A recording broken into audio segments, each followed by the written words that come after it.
What's up YouTube? In this video I'm going to be showing you guys how to change your side mirrors on a Ford F-150. I have a 2016, however if you have a newer model the layout should be very similar, so let's go ahead and get started. You want to start with your window down. It's going to help you reach in and be able to change the mirror more easily. Somebody had sideswiped this car, so it's currently hanging on with some zip ties, so I'm going to go ahead and grab some pliers and we're just going to snip those zip ties right off. So with your window down, you're going to open up the door and you're going to grab a little prying tool. I'm just using a flathead screwdriver, and this little cover is going to come off right here. You're just going to stick it right in there at the top and pry a little bit. It's going to hear some popping, that's okay, and take it all the way off, and you're going to see this right here. So there are 5 connection points. There's this top screw and this bottom one, and then you're going to see the electric port right here, and then behind it there's going to be 2 black screws right here and right here. These are the 5 ports that the mirror is hanging onto. So we're just going to go ahead and disconnect this little electric port. There's a little black tab on the back. You just pull that black tab out and the port comes right out. All right, now we're going to work on taking off these 2 nuts and screws right here. I'm just using a 10mm. All right, so we took out the washer nut on both the top and the bottom one. Now when you're taking off these back 2 black screws right here, you're going to want to keep one hand out the window and holding the mirror because this thing could drop.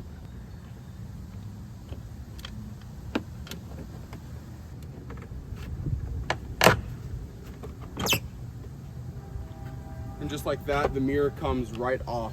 This is the whole thing. As you can see, the mirror comes right off, and it was hanging on there with a prayer. So I went ahead and bought my replacement mirror from carparts.com. Let's pull it out of the box and let's check it out. Yeah, there we go. Gonna be good as new. So in this package, it did come with the 2 long screws from here and here, but the black screws that go in from here and here, those are, you're gonna need to reuse the old ones that you used when you took it off. Now that we got the mirror in place and all the screws and the ports are in the right holes, we're gonna start screwing them in.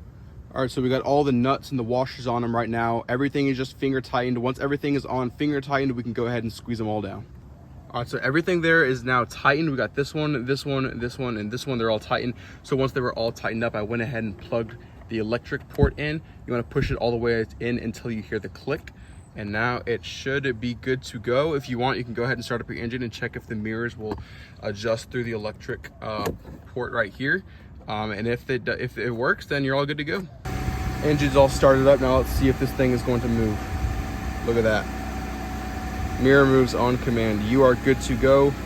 You can go ahead and put the cover back on. I'm going to show you how to do that. All right, so you got the cover here. We're going to want to line up the 2 prongs at the bottom. Once those 2 prongs in the bottom are lined up, it'll pop into place, and then the top one should pop into place, and boom, just like that, right back in there, snug. That's not going anywhere. I didn't even realize this too, but I had bought the one with the little blinker indicator right here. So when I use the blinker, let's check it out.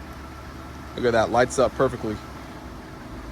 Hopefully that video right there helps you guys out. If you guys have any questions or more recommendations, leave them in the comments below. Thank you guys for watching. Until next time, God bless.